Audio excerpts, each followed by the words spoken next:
Hello Madgear.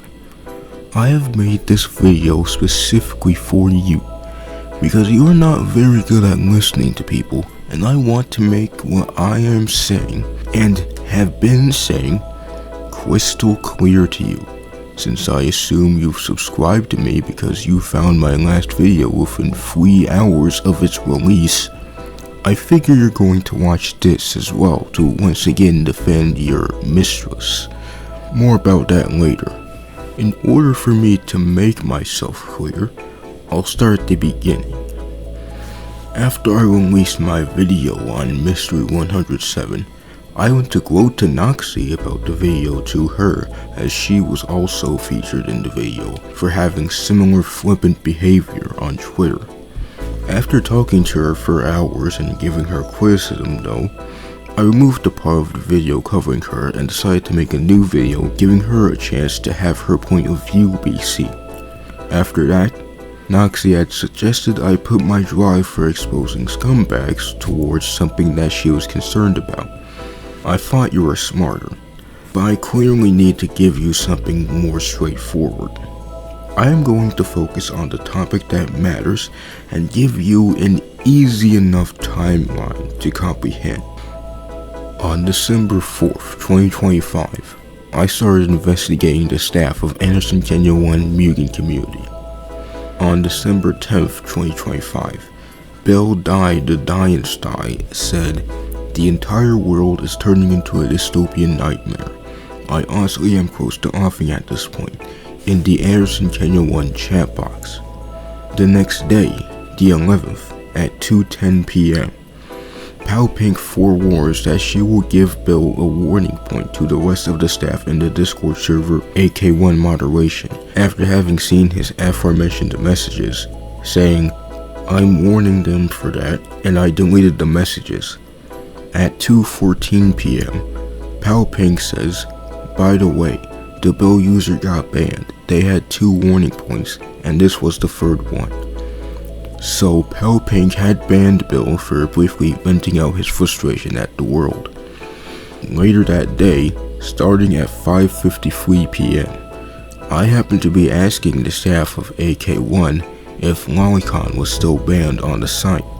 I asked Administrator Pal Pink at 5:42 p.m., Moderator LinkGamer9 at 5:53 p.m., Administrator SDK123 at 6:24 p.m., Moderator Karu9 at 6:39 p.m., and Global Moderator Doom Joshua Boy at 11:20 p.m.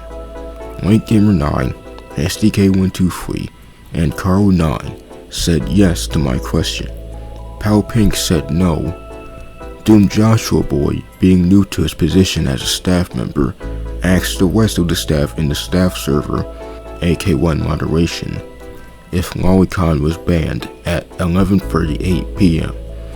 SDK123 and LinkGamer9 said yes again. Almost 12 hours later, on December 12th at 10 a.m., in the same channel, the discussion over my "Is Lolicon banned?" question had just happened. Pal Pink posted 2 screenshots to the staff server of the chat box showing users reacting to the decision Pal Pink made. One screenshot shows user Lavender Juice saying, "@DGSGQA, did you forget that he wasn't actually doing that and was actually venting? He was actually feeling suicidal. Plus yours off now, I guess. Congrats." In before this turns part of a band speed one, any %/J. The other screenshot shows Francium Yeah saying, "A mod making a blunder? Oh damn." Pal Pink asks for SDK123's opinion on what to do with these 2 users. 32 minutes later, SDK123 says he's revoking the ban given to Bill because he was only feeling suicidal, not suicide baiting. Within the hour of 3 p.m. on December 12th, Karu9 made a statement in the AK1 chat box regarding Bill's ban. He says, "The user Bill Dye the Dynasty was unbanned. There was no valid justification for the ban, and that was a mistake. We currently don't know what's going on in a person's life, much less can we call it bait without knowing the facts. Pal Pink sees this and at 4:38 p.m. asks SDK123, "I'ma get kicked?" SDK123 affirms that she will not, and Carl9 says, as SDK said, "We're not going to ban you from AK1, but we'll probably demote you." Pal Pink communicates their disappointment and says, "I will say it now though, when I'm demoted, I'll be less active, and I will no longer do the NSFW verifications." Carl9 replies to this by saying, "That's fine. No problem with that. We'll probably go back to the original system for our own good, because I'm sure that's also harming you mentally." At 4:56 p.m., Pal Pink responds to this by throwing a fit, expressing that she feels insulted and that her time was wasted. Her last messages in the AK1 staff server said from 4:58 to 4:59 p.m. being, "I'm just pissed, dude. SDK123, remove all the banners I did for the site. I do not want them. I'm leaving. Demote me now, SDK123. She has subsequently left the server and blocked SDK123. Mind you, she knows what demotion means, and she has demoted people to previous staff positions before, and she certainly couldn't have been kicked out for inactivity. So she left the server in a huff because she could have been demoted from admin to global moderator. At 5:05 p.m. in Pal Pink's server, Nekonom, Pal Pink says, "I was kicked by the AK1 modding team, and I don't know if I want to continue with Muget stuff now." If you've been paying attention, Madgear, SDK123 explicitly said, "You're not getting kicked" at 4:46 p.m. Pal Pink just lied. There's more lies I need you to see. On March 9th of 2026 in Nekonom, Pal Pink recounts the event again at 4:24 p.m. Back in December of last year, a user was suicide baiting on the public chat box. As mentioned before, Bill could have only been described as venting about the world, not suicide baiting. Continuing on, randomly on the modding server, I start to get hate for this, as they claimed I was supporting their suicidal thoughts. Both of these claims are patently false. Going back to the messages I went through earlier, there's no hate in these messages towards Pal Pink. They were concerned for her, if anything. Regarding the latter half of this statement, no one said that Pal Pink supported Bill's suicidal thoughts. That was never typed out by any of the staff, even after she left. She also says, "They did not let me explain. They wanted to do it all mysterious and stuff by banning me the day after, but I annoyed them and they did it the same day." You should be able to recall that the staff did nothing of the sort. They didn't say they were going to ban her. They said they were going to demote her. They said they were going to have a meeting 21 hours later about how they were going to conduct themselves in the near future. At 4:46 p.m. on December 12th, Carl9 says, "We'll talk tomorrow at the agreed hour, pal. Today is very late for it." And Pal Pink replies, "That doesn't help me though. I get more scared." Then SDK123 said what I said he said. They were not at all mysterious with her when telling her they were going to demote her the next day. Additionally, if they demoted her the same day instead of the next, that would have been because she left the staff server of her own accord and even blocked the other admin. That more than likely forfeited her staff status, because ever since the Discord server was created, every new and sitting staff member had to join the server to report all of their moderating decisions. Carl 9 even leaves it up to the rest of the staff if Pink should get banned for 1 day, saying, "I'm even thinking of banning her until tomorrow. I don't want to risk her banning us all and making the site explode."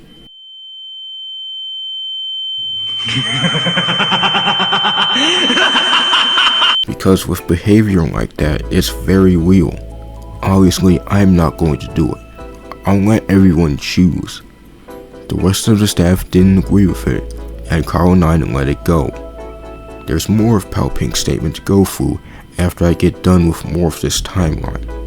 On December 14th, 2026, at 6:39 p.m., in the Nekonom server, Pink says they are going to contact the owner of AK1 Mutant Community, Anderson Kenya 1.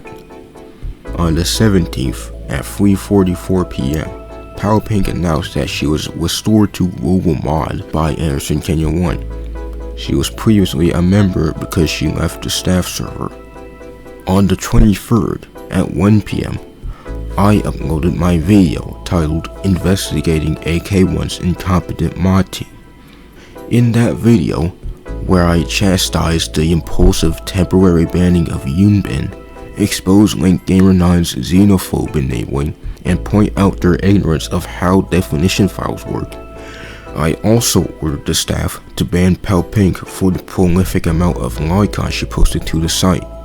Earlier in the video, I exposed that even though 4 high-ranking staff members said that lolicon mutant content was banned from the site, I had found 170 files that would have been categorized as such. 78 of them were posted by Pink. Later in the video, because of the 78 files of lolicon Pink had posted in her time on the AK1 community website, I suggest the staff ban Pink. To quote the video specifically, "That's 1 warning point for each post I can imagine, right? So that's more than 3 points. In fact, whatever you think the punishment for 78 points is, do that." On the 25th, at 6:20 p.m., SDK123 removed Pink's global moderator position. On the 28th, at 1:13 p.m., I shared my video with SDK123 since I correctly figured that none of the staff had watched it yet. After watching the video, SDK123 then shared the video with the rest of the staff in the staff server. At 6:45 p.m., Old Gamer, a former global moderator of AK1 Mutant Community who had created the AK1 moderation server, starts an hour-long Discord call with me after also seeing the video. About 5 minutes in, Old Gamer asks me to record the call. 28 minutes into the call, I let SDK123 in because he wanted to have a call with me, but I was already in Old Gamer's call. When SDK123 joined the call, we started discussing the 4 orders of business I wanted the staff to do: removing the lolicon files from the website, banning the people who had posted the files if needed, communicating more proficiently, and making a joint statement apologizing to the AK1 user base for unacceptable ineptitude. Either during the call, right after the call, or in the morning on the 29th of December, Pink is banned from AK1 Mutant Community. Now, back to Pink's version of events. Then I learned these mods start spreading misinfo about me and contacting YouTube nobodies to make videos about me. The staff did not spread any misinfo about Pink, let alone within the 9 days after she was demoted and before I released the video. I made the video because of Noxie notifying me of the AK1 staff team's faults, more than a week before Pink got demoted due to her own mistakes. To attack the other half of this part of her statement even more, do these look like people who I cooperated with to make my video? There's also one other claim I'd like to address that Pink has told multiple times with confidence.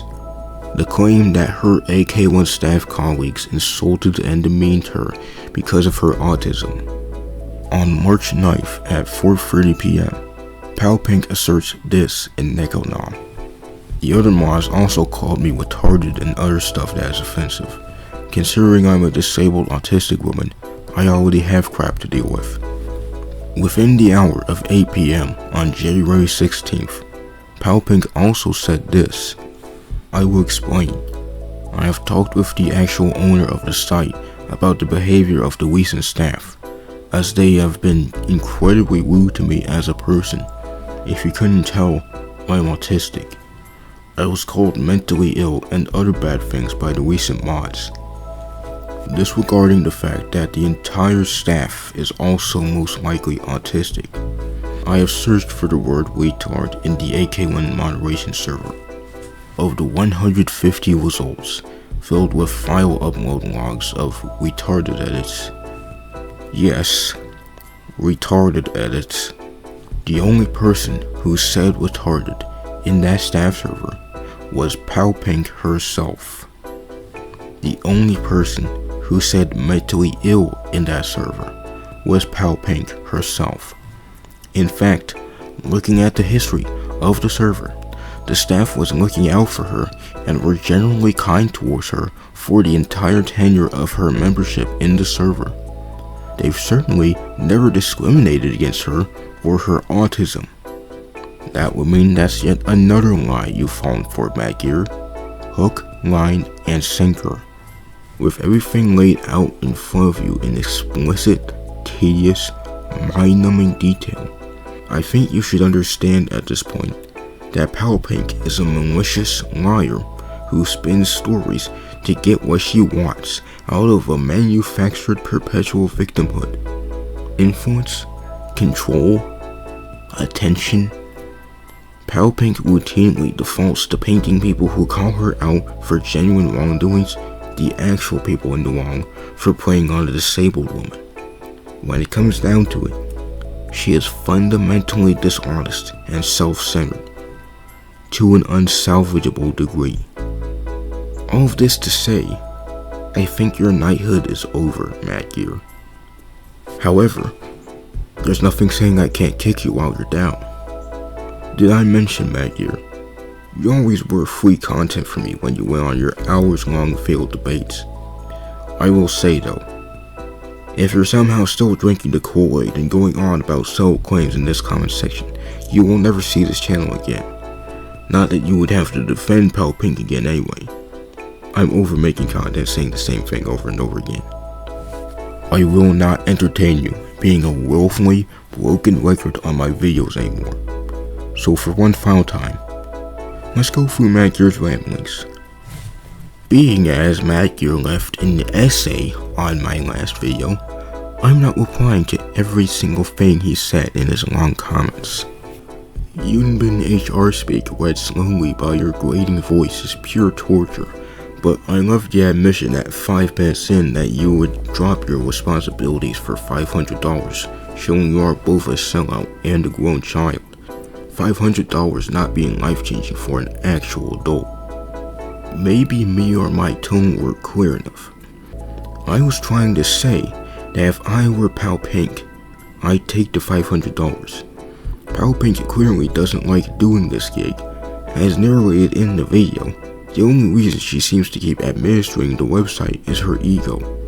If my self-induced suffering could be stopped by taking $500, I would take it.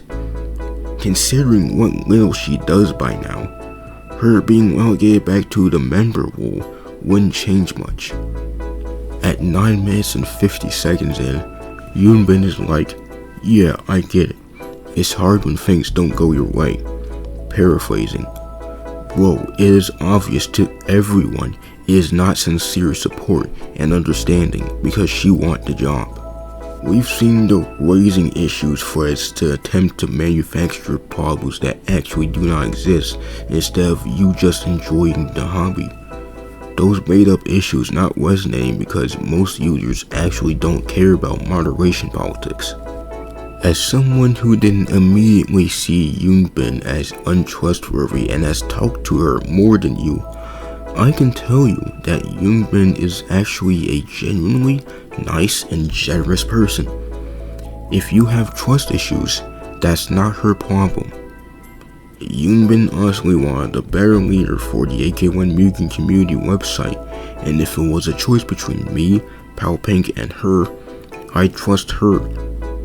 About the raising issues threads, as you call them, they're actually discussion threads, where Yoonbin asks the community for their opinion on a topic she wants to talk about. The only reason why you think so lowly of Yoonbin must be the fact that she hates Lolicon, and you don't. At 10 minutes and 40 seconds in, her presented perspective is just the fact of the failed coup against her followed by her principled stance.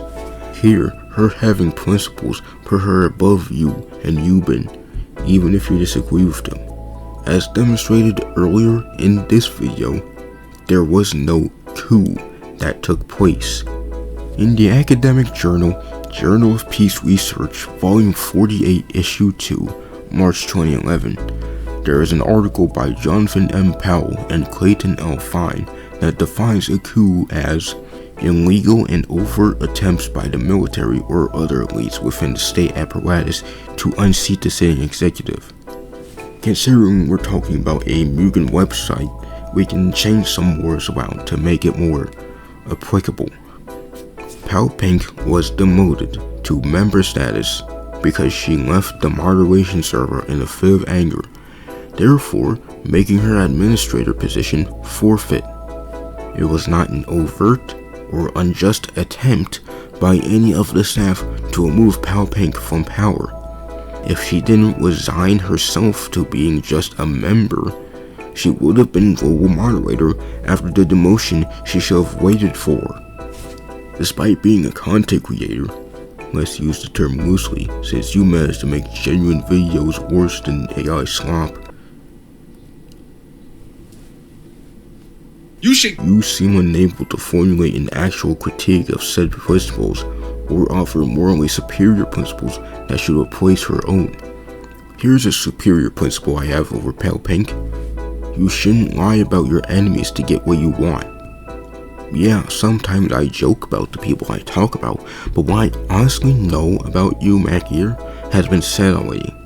You're an ignorant, overconfident lolicon who takes everyone who doesn't like Lolicon in bad faith, unless they just agree with the nonsense you keep spewing, or they have strong principles.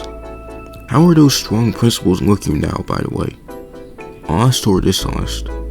Yoonbin at least attempted to manufacture a kid being exposed to 18 plus content issue, despite AK1 having more than required level of manual age verification by Palpink herself. Cool, something else relevant to the video. As previously stated, Yoonbin likes calm debate and discussion, so she wanted to find the balance between the two sides she was lately seeing have discourse. I don't know how you can read these replies and not see that she wanted to be informed by you about your positions on Lolicon because you were so passionate about them. Instead, you take everything she says as a front. Like I said, there's no front going on here. Signing you up to shit is hilarious, but that's a wrong. After several months and at least 4 long-ass videos, we reached the first PAL long. Congrats to everyone, we finally got there. If she did that after any video on her, it is fair retaliation. I'ma start to do it too if I'm actually mentioned even slightly incorrectly in this one or any future video. Threatening to violate my privacy in a comment hundreds of people will see because I say things you don't like is not a smart thing to do, Madgear. If you want to, go ahead. I can only assume you'd be able to do that by asking Palpink for my email. Again, not very smart of you to threaten right in front of me. I'm sure your oh so important time you routinely remind everyone of will be well spent using a YouTuber's email address to sign up and subscribe to random sites. Casually dropping an N-word? No hard R, thanks to the Lord for a small mercy.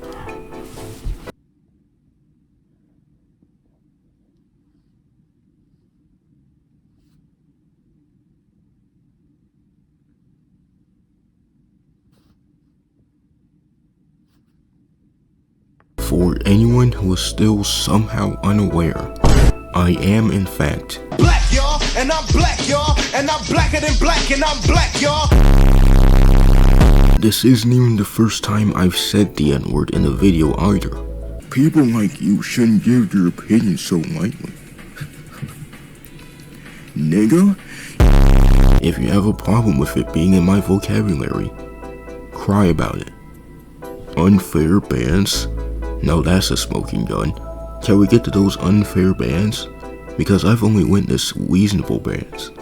The one for the mods who made a coup, the guys who organized building a punching bag of Pal's OC, good luck framing that as evil for her to do. And the Viquette ban, which, while in my opinion unfair, is not that crazy since we cannot understand him most of the time. Alright, you want an unfair ban? I'll give you one. Other than the bans I've already proven were based on lies and the ban you admit was unfair but still chose the list for some reason, there is an unfair ban that Madgear already dismissed after he possibly stole my 7-second bit from my Pal Pink video. Don't worry, I'll keep the good lawyer work going as long as people keep slandering her and exaggerating what she did. Stop the cap. You want to play lawyer ball? Let's play lawyer ball. The ban motive is not planning a random punching bag character, which would not be against the rules. It is planning a punching bag of Pal's specific OC, which is by definition an attempt at bullying, and neatly slot in within other demonstrations and misuse of that character, which includes Carl's slanderous videos. In that context, we cannot reasonably assume lack of hostility on another Discord amongst co-conspirators, while from the outside, it's impossible to tell the degree of participation of Deluxe Gamer 705 and thus automatically tag him as a co-conspirator. The opposite is also true. But, as a Discord server owner, it's expected of him to know what's happening on said Discord, and the creative nature of such endeavor would tend to favor communal participation. In that regard, while impossible to ensure his direct involvement in the creative process, he might still hold responsibility for providing the context and support for the total endeavor, which is why the ban isn't necessarily abusive, and I'd suggest he make a case for his unbanning. That assuming and hoping he did somewhat attempt to discourage the practice if he had any knowledge of it. That's a nice argument, Madgear. Why don't you back it up with a source? While neither of us have screenshots from Deluxe Gamer's Discord, I do have the AK1 Mugen community rules and the AK1 upload rules on hand. Here's the community rules. Here's the upload rules. I've looked through them, and there is not a single rule Deluxe Gamer or the alleged planner broke. I'll tell you why. There is one specific rule you may or may not have seen. It's one of the newer rules that specifically bans uploading punching bags representing other users in the Mugen community. Keyword, uploading. Since the person who planned this Pal Pink punching bag didn't even get to upload it to AK1 Mugen community, if they even intended to, considering what you concede is the litigious nature of Pal Pink, they didn't break that rule. By extension, that would mean Deluxe Gamer didn't break the rule either. If Deluxe Gamer had even co-created the punching bag with the actual perpetrator and they released it, as long as they didn't release it on AK1 Mugen community, may I ask you, Madgear, what rule did they break? Seeing as you would have done the same thing as Pal Pink, you're probably thinking, well, if they were probably eventually going to upload it to AK1 anyway, why not ban them preemptively? If you really think that's fair, then let me give you a crash course in American history. The Second Red Scare was a period after World War II where communism was widely feared by the everyday citizen all the way up to the commander-in-chief. On March 21st, 1947, the 33rd President of the United States, Harry S. Truman, had issued an executive order that required all of the civilian workforce in the federal government be screened for loyalty, determining disloyalty as treason, sabotage, advocacy for overthrowing the government, membership in, affiliation with, or sympathetic associations with any foreign or domestic organization, association, movement, group, or combination of persons designated by the Attorney General as totalitarian, fascist, communist, or subversive, or as having adopted the policy of advocating or approving the commission of acts of force or violence to deny other persons their rights under the Constitution of the United States, or as seeking to alter the form of government of the United States by unconstitutional means, and more. That last qualification was used to call almost anything and anyone progressive, communist, or sympathetic to communism. This is where Joseph R. McCarthy comes in. Cutting a long story short, after McCarthy produced a piece of paper he claimed had the names of many State Department members who were communists at a Republican Women's Club meeting in February of 1950, he was almost immediately trusted to sniff out whatever other communists could be in the government. Following thousands of barely or completely unsubstantiated communism accusations, hundreds of lives ruined for the sake of weeding out subversion, and a mass hysteria that was surely beneficial for McCarthy to continue exacerbating, he finally bit off more than he could chew. In January of 1953, McCarthy got the position of chairman of the Senate Committee of Government Operations, which, unfortunately for the Senate Majority Leader Robert A. Taft, gave him access to the Senate Permanent Subcommittee of Investigations. That position still allowed him to use the government for his crusade against communism. McCarthy was going after progressive organizations, instigating overseas censorship, investigating the army, and failing horribly. All of that was strike one. Strike two happened in April of 1954, where after being extensively criticized by one of the most well-respected journalists in American history, Edward R. Murrow, on 2 episodes of Murrow's show, See It Now, McCarthy embarrasses himself in a filmed response CBS allowed him to reply with in a future third episode. In that episode, McCarthy, of course, accuses Murrow of being a communist by citing an acting director position he had at a progressive nonprofit for international education he had almost 20 years earlier, alleging an Industrial Workers of the World membership, and pointing to Murrow's critiques of McCarthy and the approval of those critiques by the actual communists. Claims Murrow would say yes, no, and so what, respectively, to. Last week, Senator McCarthy appeared on this program to correct any errors he might have thought we made in our report of March 9th. Since he made no reference to any statements of fact that we made, we must conclude that he found no errors of fact. He proved again that anyone who exposes him, anyone who does not share his hysterical disregard for decency and human dignity and the rights guaranteed by the Constitution, must be either a communist or a fellow traveler. I fully expected this treatment. The first strike would come when McCarthy was brought to court for the failed Army investigation he did, and for his associate Roy Cohn's pressuring of the Army to give his friend G. David Sheen preferential treatment under threat of blackmail. Despite the televised Army McCarthy hearings, as they were called, ending with only Cohn having charges against him, over 50 million American people got to see the demagogue's tactics up close and personal, and how thin and fear-mongering but undeservedly potent his speech was this entire time. Just replace communism with haters or slanderers, and Pal Pink's banning of Deluxe Gamer gives me a sense of deja vu. But maybe you're a McCarthy fan now, in which case,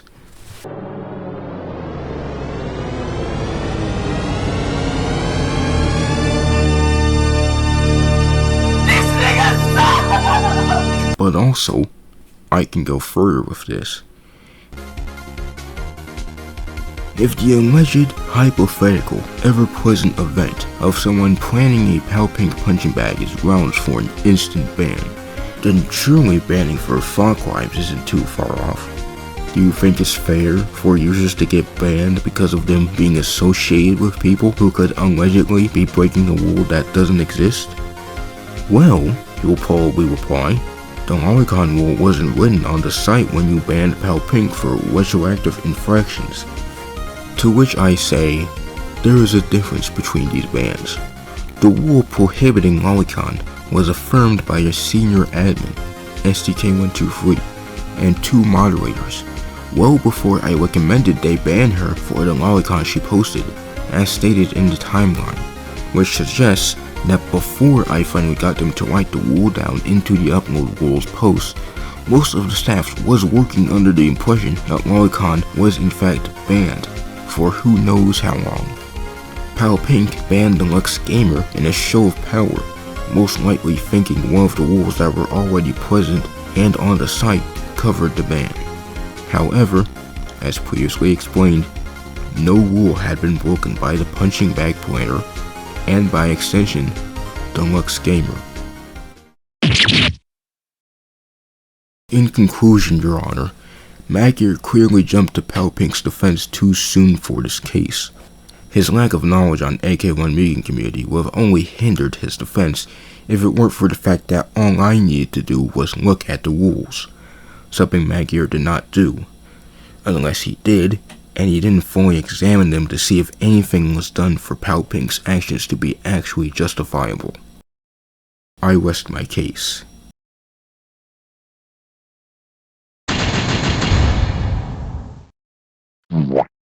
I'll get to everything you ask, and you will still find a way to screw up what I'm saying. I literally just want you to be clear and concise with the accusations, because you're never saying anything meaningful or correct enough to have any weight. After the first video, when asking what Pal did, nobody got any substance from it, and were first sending me back to the video. It means you failed to synthesize the events and draw any conclusion for the audience. I have now done what you asked for. I'm patiently waiting to be proven wrong.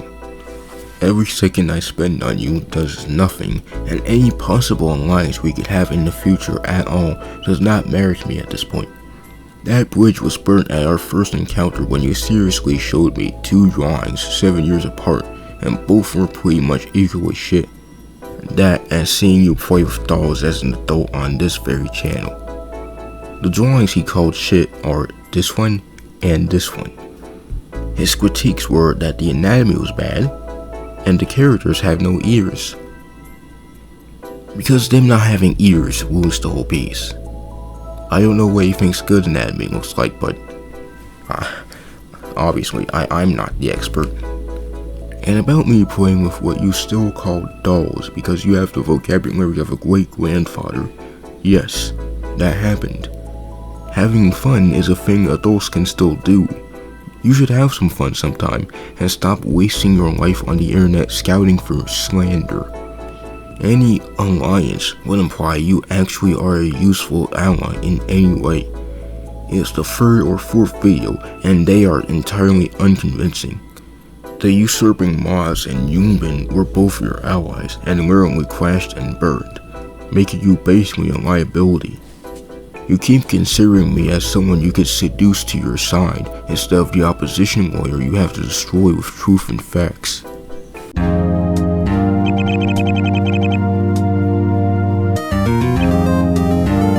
What I meant when I said any possible alliance we could have in the future at all is if you finally agree with me on Pal Pink and her being a malicious liar, it wouldn't matter to me at this point.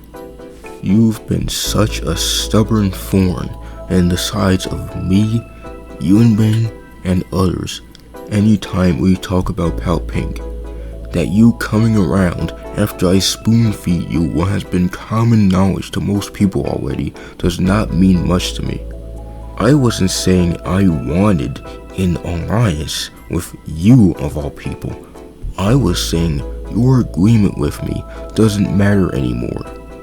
Even if you apologize to Yunbin for being so antagonistic towards her, which I would still ask you to do, I'm so over it that action just exists next to the past 7 months of you being an insufferable, pompous bonehead. I am a man of principles. I do not care who likes me or not in the first place.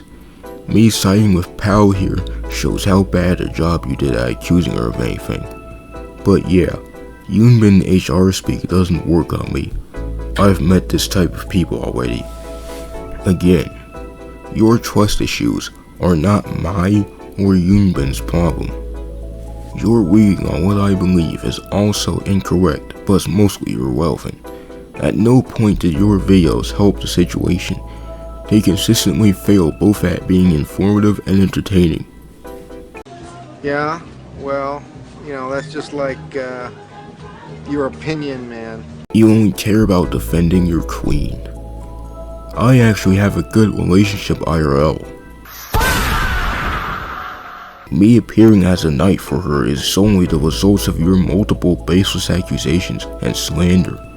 I would defend the rightful and the innocent, and while not innocent per se, Pao has been mostly rightful in this affair. I'm not hiding I gained a degree of appreciation for her, nothing romantic at the slightest. You do realize that I don't really think you have romantic feelings for Pao Pink, right? I just like trolling you. You are really easy to troll now that I think about it. Well, now that everything's out here for you to see, Madgear, you have a choice to make. Be right or be wrong. Either way, I'm more than likely done with this topic on my channel. This has been Cast of Sauce. I'll see you later. By the way, Madgear, how's Belgium treating you?